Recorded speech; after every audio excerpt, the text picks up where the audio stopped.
If you've been told to pull up your socks, then make sure it's a pair of TNT socks. The TNT shop is now open at tntradio.live. When the whole world seems turned upside down, we sort through it together. Weekends with Jason Olbourne on today's News Talk, TNT. Welcome to Weekends with Jason Olbourne here on TNT Radio. Goodness me, what are we seeing around the world at the moment? Very disturbing stories coming from everywhere. The recent riots at UCLA, for example, are just shocking once again. And we will see how this plays out because we're seeing what appears to be a politicization of ideas, rallies, arguments, debates, and who is defended and who is given a pass.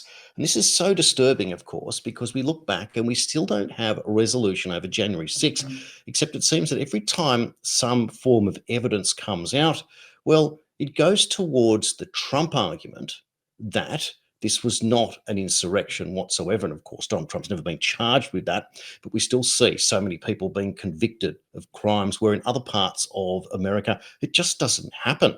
We can look at the George Floyd incidents, the terrible summer of June 2020. We'll refer to that. But here we come completely into another part of the world.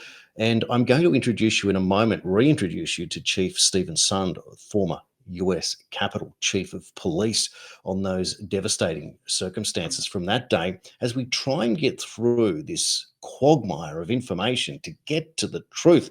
And how can a cop of impeccable reputation have his career just taken away through no fault of his own? And goodness me, if there's ever been evidence to show that this was the wrong decision, it revolves around Chief Sund. So this is the beginning of today's show, and coming up a little bit later, I've also got former Research and Development Officer for Big Pharma, Sasha Latipova, on the show. Also BitChute's CPO, Chief Policy Officer, Amy Peacock. And we're going to take an adventure, would you believe it, all the way in the middle of nowhere in South Australia, where Doug Sprigg will be here a little bit later on in the show. But we're going to get down to the big business of the day. I'm going to introduce you right now to Chief Stephen Sund. He was the 10th Chief of Police for the United States Capitol Police from June 13, 2019 until January 8, 2021. Before joining the US Capitol Police in 2017, he had a 25-year law enforcement career working for the Metropolitan Police Department in Washington, D.C., where he rose in the ranks from patrol officer to commander of the Elite Special Operations Division. As commander, he led planning for numerous high-level security events, including 4 presidential inaugurations, and oversaw a number of specialized units, including the Emergency Response Team, Special Events Dignitary Protection Branch, Explosive Ordnance Disposal Unit, Bomb Squad, and many others. Chief Sund is a recognized expert in critical incident management and active shooter preparedness and response. His experience includes being on the scene incident commander at the 2009 shooting at the National Holocaust Museum, the 2012 shooting at the Family Research Council, and the 2013 active shooting incident at the Washington Navy Yard. In addition, he's handled dozens of criminal barricade and hostage situations. Due to his knowledge and experience, he served as an instructor with the U.S. Secret Service in the area of major events planning and has taught the Incident Command System at George Washington University. He received his Bachelor of Science and Masters of Science degrees from Johns Hopkins University and a Master of Arts in Homeland Security from the Naval Postgraduate School. And he's also completed the Police Executive Research Forum Senior Management Institute for Police at the FBI's National Executive Institute. And his book is called Courage Under Fire, and it's certainly made waves. Chief Sund, welcome back to TNT. Welcome to Weekends. Thank you very much for having me on, Jason. It's always a pleasure. Thank you. I really appreciate your time. And for once, I'm hoping that we can provide what appears to be new evidence that supports that you were treated unlike you should ever, or any police officer, or certainly any boss in the police should be treated in such an event, with some whistleblower testimony, undercover testimony from effectively a whistleblower journalist who's posed perhaps as some sort of character to get this character who was the FBI and then the CIA, Gavin O'Blennis, to sort of, it looks a little bit of bluster, a little bit of trying to impress the journalist. So we don't know how serious we can take all of this information, but it's disturbing nonetheless. Steve, what I'd like to do now is just going to quickly play the first of 2 clips. It's just a quick 30 seconds, and it refers specifically to how the FBI can give a nudge in a direction if it's going after someone. Let's play that clip now. You can kind of put anyone in jail if you know what to do. How? Does the Bureau practice entrapment a lot? We get really close. We call it a nudge. A nudge. A nudge. Sometimes you just gotta give them a quick little, just to see what happens. Sometimes you light the fuse and just wait for it to follow. Nothing like putting out a fake social media thing to like really get people mad. Alex Jones. Yeah, so we were after him. You are? We did what we wanted. Which was what? Took his money away, chopped his legs off. Steve, what's your reaction when you see something like that about giving someone a nudge, and then in the idea of going after someone like Alex Jones from a perspective where this would be a civil action, the FBI not being able to go after Jones as it would otherwise for his comments about Sandy Hook? It raises a tremendous amount of concerns, and I think it speaks volumes to the lack of confidence that a lot of Americans have in their judicial systems and some of the big traditional judicial enforcement systems, such as the FBI and Department of Justice. You look at it, and I agree with your kind of analysis. What's the credibility for this? Is he trying to impress somebody? Because he's making some pretty significant allegations. And I'd really be concerned about that. It's easy after the fact to make those allegations that, look, we took his money away and cut the legs out from underneath Alex Jones after that has already occurred. But again, it raises the concerns that a lot of people are losing faith in a lot of the enforcement arms of Department of Justice out there. And you look at it, and that, like you had mentioned in your intro, the May and June protests. You had fires being set at the White House. You had the White House operation shut down. An agency formed by Congress for the protection of the president, the Metropolitan Police Department, my previous agency, was prevented by political entities from coming onto White House grounds and giving support to the Secret Service, which is crazy. So I think it just speaks volumes to the lack of support that people are, or confidence that people have. Excuse me, that's what I meant. Confidence in their judicial system right now. There could be nothing more sinister in a political system when you cannot trust the police, when you're seeing event after event of disturbances and misunderstandings and polarization. Who would have thought that you could have a land of the free, home of the brave? And and I keep referring to it when we refer to the United States, because out here in Australia, we look to the US, as pretty much everyone does, as some sort of guiding light. We appreciate that things go certainly crazy from time to time, but things are not improving since this situation. If anything, it's an explosion of hatred, of disappointment, of not understanding what's going on, and the manipulation. And then the people are left on their own in these circumstances, and this imbalance of policing, if you will. J6 clearly looked like a overhandedness on one side. We compare it to the George Floyd situation. It seems that there was very little, if any, police enforcement of the rioters in that situation. So again, this mistrust. But what I wanted to do now was to play you the second part of this particular clip from this character, Gavin O'Blennis, who was an FBI staffer who's now a CIA contractor. And specifically here, as the journalist explains, could very well be the first time an admission of FBI undercover agents at the Capitol on January 6th. Let's play that clip now. While O'Blennis notes that they were not involved in violence, this appears to be the first admission of undercover FBI agents in attendance. I thought you said that there were FBI agents in the crowd at J6. There always are when there's a big protest in D.C. Just in case it gets out of hand like that. But there wasn't enough to turn that tide. I mean, I'm talking they maybe have 20. You needed 1,000 to get rid of that crowd. So they had like, that was just 20? Yeah, just to go through and observe, see what they can hear, that kind of thing. Wow. Yeah, definitely. They needed 1,000 at least. Well, Wow. see, that's also Capitol Police jurisdiction. They're in charge. So Why they didn't have more on hand, I don't know. The Bureau didn't really want people knowing that they were in the crowd. Mm-hmm. Because that would be overstepping their bounds. A little bit. Do people know that? Why? Did people know that the Bureau was in the crowd? Nope, and probably never will.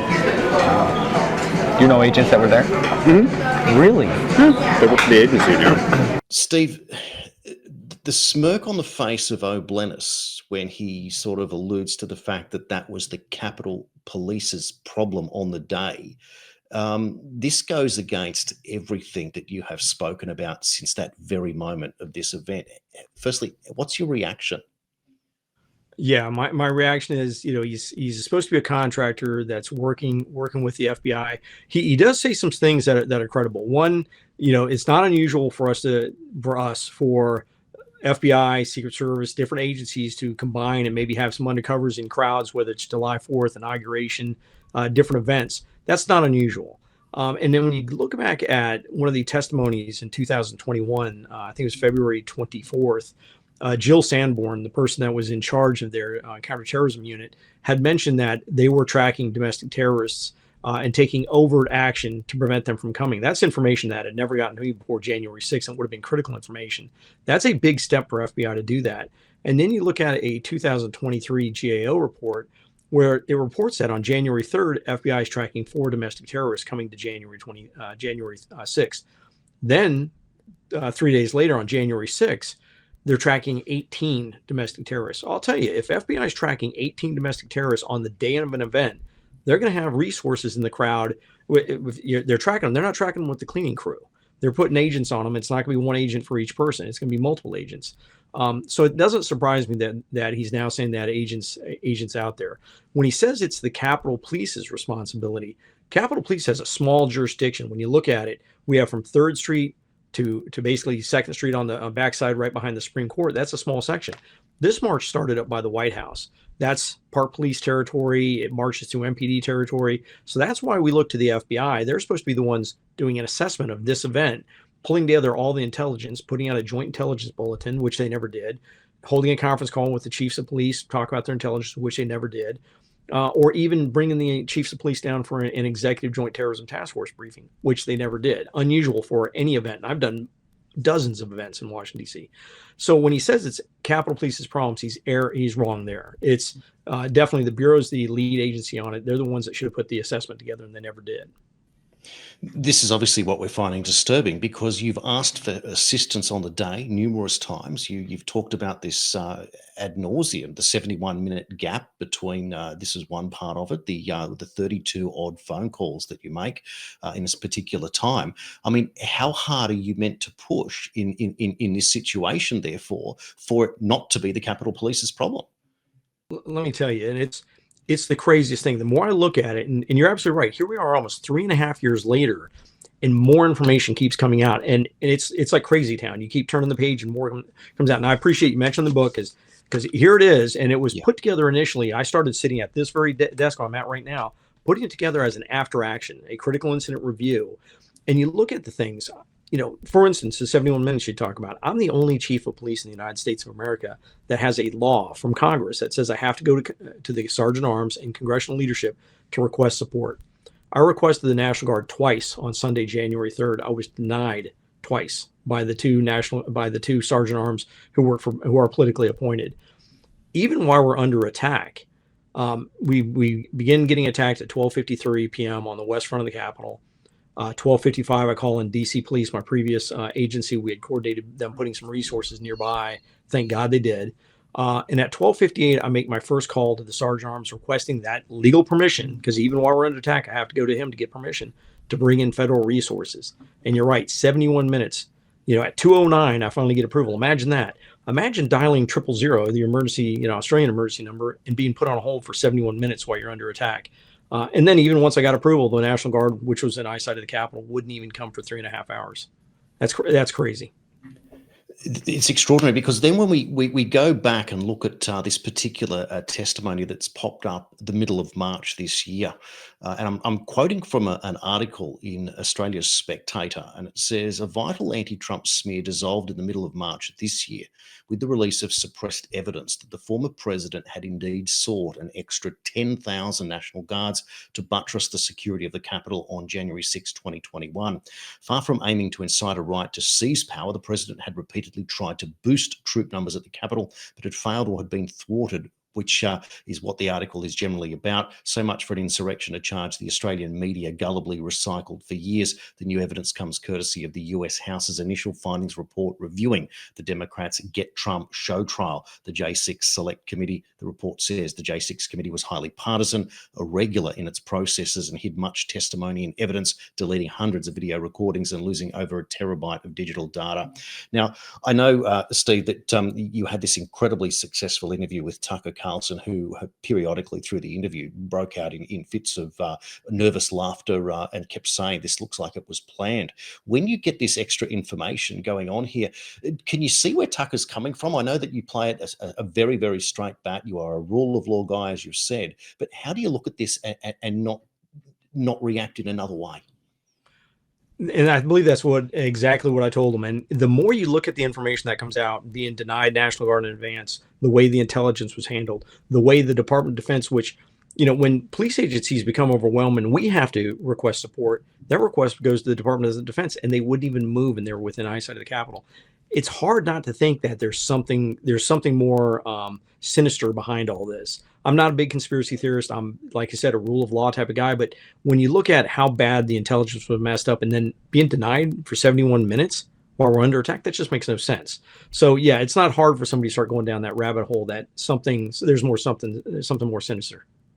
Now, you do talk about the fact that more evidence will come out and eventually reveal what's going on. So this is just real police work in action. And this is, I guess, the most frustrating part, isn't it? That you can put all of these resources into this so-called January 6th committee, but then suddenly terabytes of digital data goes missing, hundreds of video recordings deleted. I mean, in terms of police work, what does this actually entail? What does this mean when these things happen? Are they accidents, or they have to be investigated for intentionality? I think anytime you have something like that information is misplaced, it's not turned over, terabytes, that's a lot of data is missing. I think you need to look at where the breadcrumbs lead. I would absolutely investigate that. But I will tell you this, in case your listeners or your viewers haven't heard this. The January 6th committee, they brought in and produced it, but they showed a lot of my internal cameras, my closed circuit TV security cameras from inside the Capitol. None of those cameras have audio. They're video only, yet the committee imported sounds to make it sound more dramatic. Imagine if a police chief anywhere in the world took body-worn camera, changed the audio to make it sound more damning on a suspect, and release that to the public. How do you think that would go over? That's an extraordinary statement, Steve. That is unbelievable. So a manipulation of supposed evidence in order to present or preserve a narrative. It's something that we've come to expect, sadly, but here we are in real time realizing that how far this manipulation goes. We do have to take our first break, and when we come back, we're going to dig a lot deeper into this particular story of January 6th, this new information. The idea, of course, that the FBI's meddling has meant that we have secret undercover recordings revealing that there is some form of manipulation, and the man of the moment at the US Capitol Chief of Police, the one paying a very heavy price for doing his job but not being allowed to do it properly. For a complete list of shows and our schedule offered on TNT Radio, simply visit our website at tntradio.live. We serve up the latest live news and current affairs presented by a host of credible and expert commentators who could separate fact from fiction, truth from propaganda, keeping you in the loop on today's news talk, TNT. TNT's James Freeman. But yes, it seems that the weather is the only friend of the British Conservative Party at the moment, because as long as the weather remains poor, the number of boats ferrying illegal migrants across the Channel remains modest. But as soon as the summer kicks in and the seas are calm, I reckon we will see record numbers coming across the Channel once again. Because it's not like the government's Rwanda bill is going to have any impact at all, not the way it's being deployed anyway. We heard this week that around 60% of those identified as being eligible for a nice little trip to the African nation of Rwanda have absconded. The Home Office has lost contact with them, and so the whole scheme is now in chaos. James Freeman on today's News Talk, TNT. I was such a young age. Everything changed. My name is Chloe. When I was 13, my dad was diagnosed with cancer. When I found out, I just didn't know how to react. I felt like everything was just kind of closing in on me. It just became a routine. Dad's doing chemo. I'd come home from school, wait for Mum to finish work, and we'd go straight to the hospital, spend a few hours there, just draw. It was hard to navigate going to school, hundreds of kids, and I was the only one with a dying dad. He was diagnosed in March, and then he died in October. Towards the end, I heard about Canteen. It kind of felt nice to know that I had other people like me. They understood what I was going through, and we didn't even have to chat about cancer. In 2020, I became a youth ambassador, so I can help others the way they helped me. I've done so many things since I was 13. I've graduated high school, university, gotten my licence, made a move across the country. Life now is just a whole lot more fun. Please give a gift today to support more young people like me experiencing cancer. The benefits of advertising on today's News Talk, TNT Radio, should be clear to businesses of any shape or size. It can be accessed anywhere, anytime, by anybody, and is the perfect way to build brand awareness and stimulate digital activity. If you'd like more information about advertising on TNT Radio, simply fill out your details on our contact page and we'll be in touch. To find out more, go to tntradio.live. When the whole world seems turned upside down, we sort through it together. Weekends with Jason Olbourne on today's News Talk, TNT. Welcome back to Weekends. My guest this hour, the former chief of US Capitol Police, Stephen Sund. Steve, these allegations are truly shocking, what you've just been able to describe before the break regarding this manipulation of your cameras to add audio in. How would this have come about? Who would have come up with an idea even to think that this is a legitimate thing that you can do? Legitimate, I think that's a big stretch. I think they brought in a Hollywood producer. It's a known fact. They brought in a Hollywood producer to actually produce the live hearings that they had. I think they had a number of maybe 6 hearings that were publicized and carried live on TV. You're going to have a producer bring those in. That gets concerning when they do that. So I don't know who came up with the idea of let's import some sound to make this sound more dramatic. But again, it just goes hand in hand. When you do that, you begin to question any other evidence with it. And it goes, here we are, again, having, lack of trust, lack of faith in the process, the due process people should be provided as per the law. Now, going back to this particular article in The Spectator, where the author writes, the vexed question of why the Capitol was under-defended that day has been battered back and forth for years, with the J6 committee asserting there was no evidence that Trump had sought the extra troops, contrary to the claims of multiple Trump officials and the president himself. So they say that it's worth getting into the weeds here to establish the truth, because this allegation is still being exploited, for example, in the attempt to keep the insurrectionist Trump off the ballot in Colorado. This is this politicization that we see going on. In this particular testimony, the former White House Deputy Chief of Staff Anthony Ornato, a career Secret Service official, told lawmakers that he overheard Chief of Staff Mark Meadows urge DC Mayor Muriel Bowser on January 4th of 2021 to mobilize as many National Guard troops as needed. Meadows wanted to know if she needed any more guardsmen. Ornato said, and the number 10,000 coming up. Now, this goes against pretty much everything that you experienced, because it was pushed back in your face. And this excuse that we kept hearing was optics. What is all this about? So as far as the 10,000, that's something I tried to look at as I was writing the book. And I wasn't able to find anything proof, for or against it.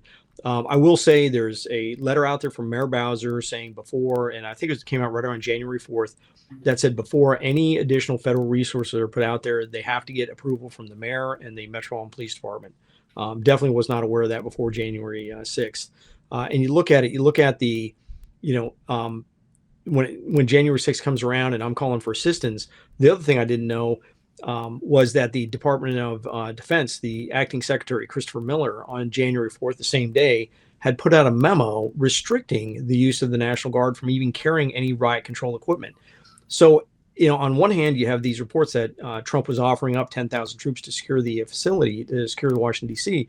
And on the other hand, you have his Department of Defense, the acting Secretary of Defense, putting out this memo restricting the National Guard from actually taking any action for the very violence they allegedly, were foretelling was coming. And it just occurred to me, one thing that I had recently come up, and I didn't have it when I wrote the book, was some of the intel, but this part I did.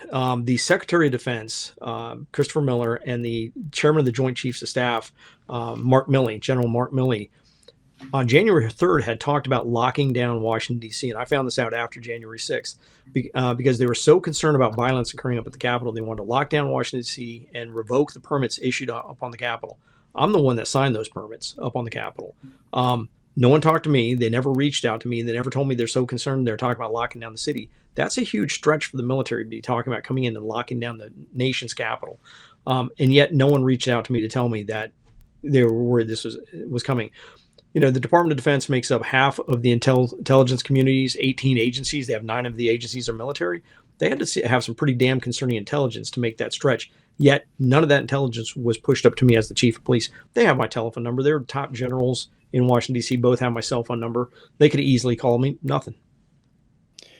Once again, nothing seems to be adding up here. Now, again, I keep consulting this particular article because it's an interesting chronology from an Australian perspective. And it says General Mark Milley, former Joint Chief of Staff head and no Trump supporter, testified about a White House meeting 3 days before the 6th of January. He was asked with specific reference to the 10,000 extra troops, where he remembered Trump telling Secretary of Defense Chris Miller to take whatever action he needed as events unfolded. Milley said, "I think so, yeah," words to that effect. Why Miller failed to fully follow through on the extra 10,000 remains unclear, but worth remembering the charged atmosphere surrounding politicizing the military at the time. And there it is again, isn't it? It's interesting in the work that you did in uncovering, and this testimony comes out, and you can see how beautifully they can blur information here by saying, yeah, words to that effect when referring to the 10,000, this specific number. You're absolutely right. And you had mentioned optics before. So when I went and asked the Sergeant Arms, specifically the House Sergeant Arms, for approval to bring in National Guard to support my perimeter, all I wanted was unarmed National Guard because I had a large perimeter. I had minimal officers to support that perimeter because most were working inside for the joint session of Congress. His response was, intelligence, I don't like the optics of the National Guard on Capitol Hill, and the intelligence doesn't support it. The two things he says. So at the time, it didn't really resonate with me much. So January 6th comes, we're under attack. I call, get approval to bring in the National Guard. I've already called the general of the National Guard because I know him and said, hey, send whatever you can. I guess they're not coming. I get it on a phone call with the Pentagon, Lieutenant General Walter Pyatt, and the Mayor Bowser's on the call, Robert Conte's on the call, General Pyatt, Christopher Flynn is on the call. And what does Pyatt tell me when I asked for it? I said, please send me the National Guard as quick as you can. This is an urgent request. He says, I don't like the optics of the National Guard standing in line with the Capitol in the background. Two separate people using the same term. There's no hiding the fact that after the 2020 riots, when they Trump brought out National Guard and federal agents onto the streets of the United States to help control the riots, that specifically Speaker Pelosi was concerned and actually referred to the federal agents on United States streets as stormtroopers. So I think they were concerned about making the Speaker of the House upset about bringing these resources on the grounds in advance of January 6th or even while we're under attack. Now, you've mentioned the Sergeant at Arms, and we're talking here of the House, and there's also a Sergeant of Arms in the Senate. Is that correct? That is correct. You have Paul Irving is the House Sergeant at Arms, and you have Mike Stinger, the Senate Sergeant at Arms. They're both considered the top law enforcement officials. Think about that, the top law enforcement officials for the Capitol. So they're above me. They're my bosses. And they're in charge of two separate halves. I mean, if you split the Capitol right down the middle, they're both in charge of one half. And sometimes they couldn't do things as opposite as possible on either side. One side would want barricades, the other side wouldn't. It was all politicized based on whether we had a big event for a Supreme Court nominee, whether it was healthcare, whether it was immigration. They would be handled differently. And I'd be getting two sets of conflicting directions coming in from my bosses. So it was tough juggling that. But yeah, those were the two that I had to deal with.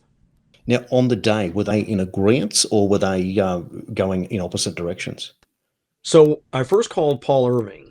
So you have this group that oversees the Capitol Police. They're the Capitol Police Board. And let me just take a second to explain. Capitol Police Board is made up of 4 people. 3 of them are politically appointed, and they have the votes on how things are operated within the Capitol Police. The one non-politically appointed person doesn't have a vote. That's me. I'm the person with the most law enforcement experience. I don't even have a vote in how things are operated. So that gives you an idea how crazy it is. So I called Paul Irving first. Paul Irving was the one that said, let me run it up the chain. So this is why we have protest rioters trying to get into the Capitol. 12:53, I call him. 12:57, I call him. He's going to run it up the chain, which would be going up to Speaker Pelosi. I call Mike Stinger just a few minutes later. He's the Senate Sergeant at Arms, requesting permission from him. He asks, what did Paul tell you? Now, Mike Stinger is the chairman of the Capitol Police Board. He could have given me approval right then and there, but he didn't. He said, let's wait and hear what we hear back from Paul Irving. And like you said, there was over the next 71 minutes, I'm making 32 phone calls to other law enforcement agencies, calling in whatever assistance I can bring. 11 repeat calls to the Sergeant at Arms asking where we are on my request for the National Guard. And it wouldn't be until 2:08, 71 minutes later, that I'd finally get approval to bring in the National Guard. That's crazy. Yeah, absolutely. Now, where are Paul Irving and Mike Stinger today? I'm sorry, 209. So Mike Stinger sadly passed away. He passed away, I think December-ish, 2021, if I remember. And Paul Irving, no idea. Paul Irving kind of just vanished. Haven't heard anything from him. He hasn't been on any news programs and done any interviews. So I have no idea where he is. So his career ends when Pelosi's no longer the speaker. Is that kind of how it worked? So what happens is, January 7th, I've been briefing members of Congress. Matter of fact, I spoke to Pelosi 3 times on January 6th and briefed her on exactly what my plans when we were starting to get the Capitol back under control, briefed her on what the plans were to get Congress back into session so they could finish the vote. So I speak to her 3 times. The next morning, the 7th, we're trying to set up meetings to do more briefings. I'm briefing other members of my oversight, and her staff knows that I'm briefing people. At probably right around 1:45, I get a notification she's getting ready to go on national TV and call for my resignation. And she does, and she tells everybody there's a failure at the top of the Capitol Police, a failure to plan, and besides, the chief of police never called us. He's never reached out to me since this occurred. I spoke to her 3 times. Once was with the vice president. When I went over to brief him, we both called her. So that's crazy. So I think your initial question was, what were the Sergeant Arms doing at that point? Well, what happened to Paul Irving at the point of Pelosi losing her position as speaker? What happens to Irving? Yeah. So Pelosi only went on national TV and called for my resignation. But I understand that Paul Irving submitted his resignation that evening, as well as Mike Stinger to Schumer. So Stinger had to resign to the Senate, and Irving resigned to Pelosi. So I submitted you'll get a kick out of this. I submitted my resignation. I gave him a transition period, which to find a acting chief so I could help with the transition. That's the way we do things. You're supposed to do things. I get a call the very next day from now the acting Sergeant at Arms for the Senate, who is now the chairman of the Capitol Police Board. She calls me up and says, we're concerned about the optics of you leaving 3 days before the inauguration. Think about that. There's optics again. So I'm thinking they're going to keep me. This would be my 5th inauguration. They cut my legs off right there. No pun intended with the previous reference. But they ordered me out right then and then, and I had to move out of my office immediately. Every time I hear the term optics, Steve, in my head, the words that I see playing out is all the world is a stage. I mean, that's the purpose of optics, right? It's to present a particular narrative, in this case, to the general public. So we can't help but feel like there's a gross manipulation at almost every level here. And the fact that Pelosi has called for your resignation, what was the reason behind the resignations of Irving and Stinger, therefore? So let me reference your optics really quick, because you had mentioned I'm a rule of law type of guy. There's a reason why Lady Justice is always depicted with a blindfold over her eyes. So she's not paying attention to political affiliation, to anything that may sway the scales of justice. So optics, you're absolutely 100% right. That is all people weighing in and affecting the scales of justice. I'm sorry, what was the other part of the question about? It's the resignation of Irving and Stinger at the same time. I mean, what was the reason why they were asked to resign or resigned? Well, because I think they quickly realized that they actually are the ones that control security on Capitol Hill. And what's interesting is when the Senate finally set up their first hearing for February 23rd was when I testified, 2021, they didn't want me, they didn't want Irving, and they didn't want Stinger to testify. Think about that. I wasn't even allowed to testify in public for the January 6th committee. I had to go to somebody I knew on the committee, on the Rules Committee, and beg and plead for them to allow me to come in and testify. I was the only person that showed up in person and testified. But the two Sergeant Arms actually did. They invited them as well, and they showed up on video. So think about that. They didn't even want us to testify. So I think it was just a matter of they were getting rid of anybody that was at the top of security and then not bringing them in to testify. I think at that point they realized things had gotten screwed up and is going to make political leadership look bad. Because it's political leadership ultimately that's to blame for the delay and the denial of National Guard in advance of January 6th and while we're under attack. What I'm struggling with is that if you go to Irving and ask for this particular support and it takes so long to get a response and that response is inadequate, and in a way I'm probably going to ask you to speculate here, but what do you think Irving's doing in this 71-minute period? And of course, Stinger can see outside his window what's going on. What's going through these people's minds? Are they looking for ways to be distracted? Are they chewing their fingernails and coming up with answers as to what's going on, or do they now realize that they're part of a sting that's going to see them unemployed within a few days? I mean, how do you rationalize in the moment here?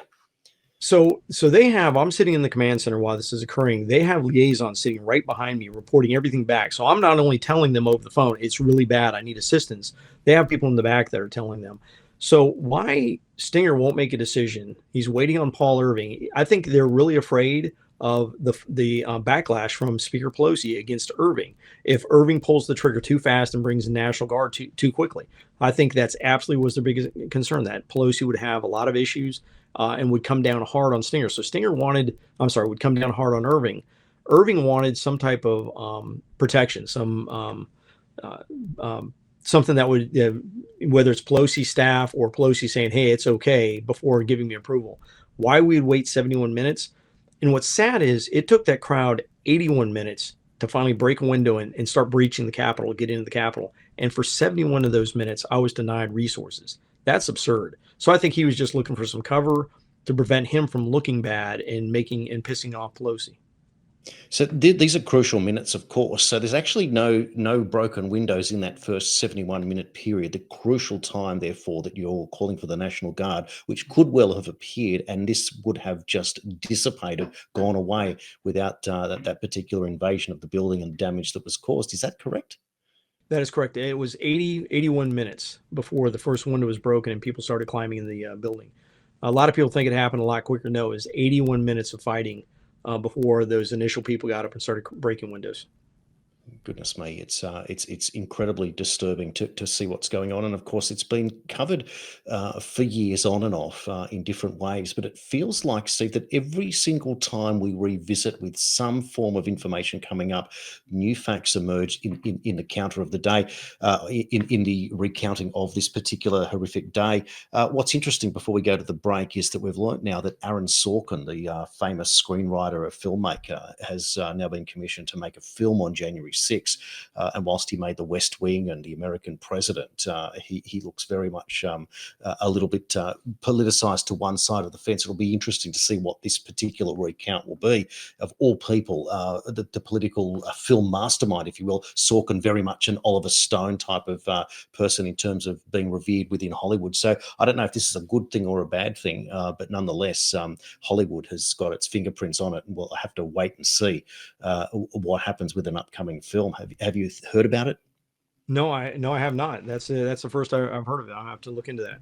Yeah, absolutely. And we will be here too. I just thought when that name came up, I thought, well, there's obviously another concerted effort here to bring in one of the heavyweights of Hollywood to be able to make this into a film. In the meantime, what we're going to do is take a break, and we'll come back with more. You're watching and listening to Weekends with Jason Osborne here on TNT. TNT's Kate Shemirani. 90,000 elderly patients were removed from hospitals in 2020. 93% of those patients were moved into care homes owned by two companies, HC1 and Barchester. Both of those companies have their accounts in the Cayman Islands. Are you smelling a rat yet? That rat's going to get really big in a minute. 83% of those that died of COVID were given 5 to 7 times the dose of midazolam. They were given it with morphine, which increases the effects of each drug when you give them together. It's a synergistic effect. Kate Shamarani on today's News Talk, TNT. I'm CAL FIRE Battalion Chief Isaac Sanchez, and normally we like to provide you with tips on how to keep yourselves and your family safe during wildfires. But given the historic impacts that the weather has had on our state this year, we would like to provide you with tips on how to keep yourself safe during extreme weather. If you reside in an area susceptible to flooding, please take the necessary steps to prepare to evacuate if advised. Make sure you've identified at least 2 exit routes out of your neighborhood, as one of them may be blocked or flooded. As the weather develops, remember to check in on vulnerable neighbors and family members. They may need additional time to prepare for evacuation. And just like during a wildfire, if you feel unsafe, please evacuate. You don't have to wait for the order to come. Keep an emergency go bag ready in case you need to evacuate. And always remember to plan for the safety of your pets as well. If you must leave, never drive around roadblocks. It can take as little as 12 inches of water to sweep your vehicle away. And always remember the mantra, turn around, don't drown. Be aware of first responders working in highly impacted areas, especially on the roads. For additional safety tips and updates on CAL FIRE activities, follow us on social media or visit fire.ca.gov.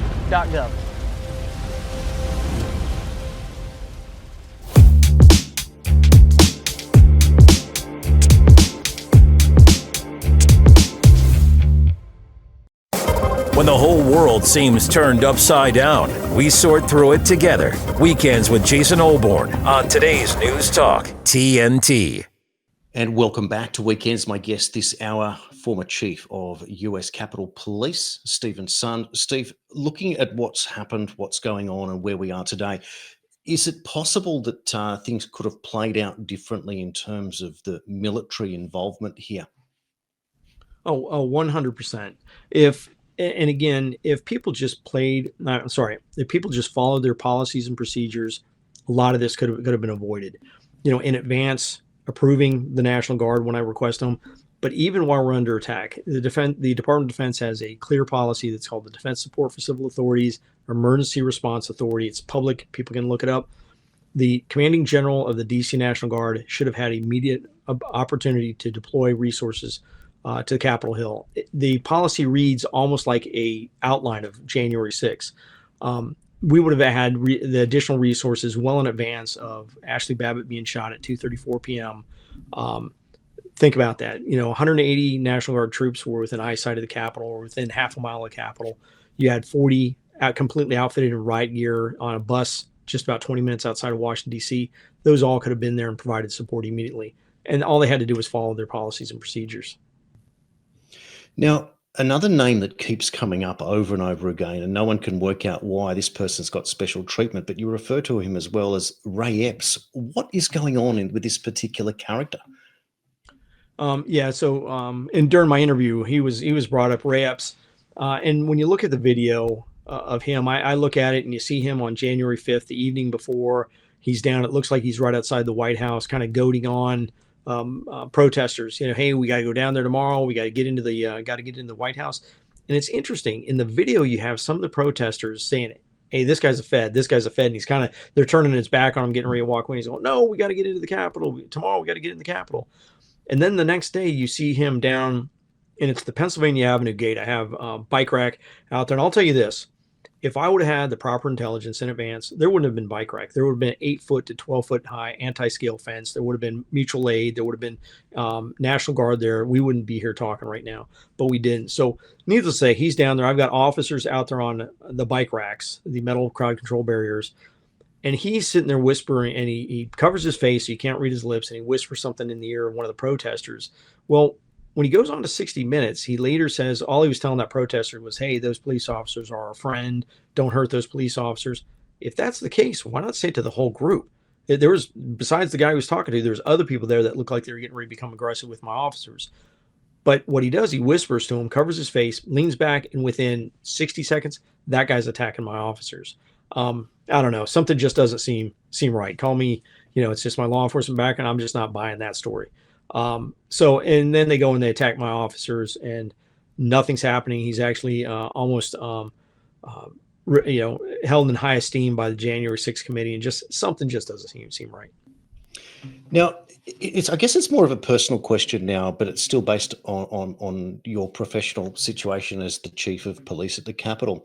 Your staff, your team, as it were, what was their reaction following your resignation? Do they get in touch with you? Do you get in touch with them? Do you keep a relationship? What was their feedback to you and their understanding of what went down on that fateful day? So they were traumatized by what happened on that fateful day. I still, believe it or not, I've actually talked to 2 Capitol Police officers today. I talk to them on a regular basis, almost every day, MPD, Capitol Police. And I'm very happy. I'm thankful for those relationships, that I was able to use those relationships, get resources up on the Hill. They were traumatized by what happened. They realized that there was something more to this when it occurred. What's interesting is December 2022, the Congress awarded the Congressional Gold Medal to the 17 law enforcement agencies. I called in 17 law enforcement agencies, 1,700 police officers to provide assistance. They issue the Congressional Gold Medal to the 17 law enforcement agencies and Capitol Police for that. Does Capitol Police give me a medal? No. Do I expect them to? No. I don't expect an apology from any leadership in Congress, or I don't expect anything. But the Capitol Police officers, a group of them, got together, sworn in civilian, got one of the replica gold medals, called my family down, and issued it to us on the west front of the Capitol. Think about that. That speaks volumes to me. They see what's going on. They see the big picture. Yeah, this is really interesting, isn't it now? Because there is a groundswell, or at least within officialdom, that is going against the said narrative, at least from observation, a scientific or a police approach, if you will. There's also has been some National Guardsmen who have become whistleblowers, and I was hoping you could fill us in on a little bit more of that information. Absolutely. I think if any of your viewers go in and look up a person by the name of Colonel Earl Matthews, he came out early and he wrote I think it's a 36-page scathing letter. And he was the general counsel for the Army at one point, acting general counsel, Harvard graduate, decorated veteran. And he puts his whole career on the line, literally refers to Lieutenant General Pyatt and Flynn as, I think it was unambiguated liars. For their response to to what I was asking for on the phone call with the Pentagon, tears them apart. Well, just in April of this year, the Committee on House Administration had another hearing on the poor response of the National Guard, and 4 National Guard, including Earl Matthews, National Guard soldiers came up as whistleblowers to defend, that they should have been allowed to respond immediately to my request. And they actually referred to me in person. I actually attended the hearing. I'm sitting right behind some of the members of the National Guard. The chairman of the committee, Chairman Barry Loudermilk, actually referenced me and thanked me for being there. So I think this committee is actually trying to do the true work. They're actually trying to look at what the actual security failures were, and not looking at it in a political aspect. So I appreciate the fact that they're doing that. Now, if we look ahead to January 2025 and potentially a inauguration of a new President Trump, I mean, it's a 1 in 2 chance, if you will. Is there any planning or speculation or thought process of what might happen if he is reinaugurated as the 47th President of the United States? Could this create another form of rioting on the day?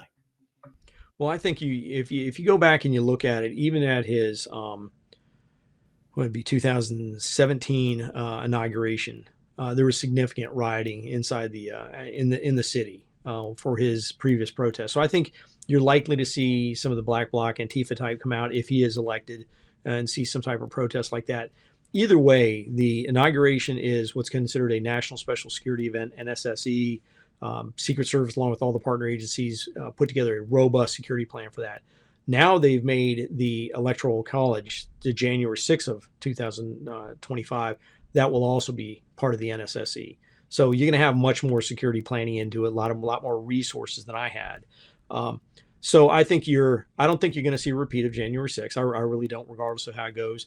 But I do think if he wins, I think you're likely to see significant protests, much like we saw 2001 when George Bush was inaugurated, 2005 for his second inauguration, and then 2016 for Trump's inauguration. I think you're likely to see significant protests.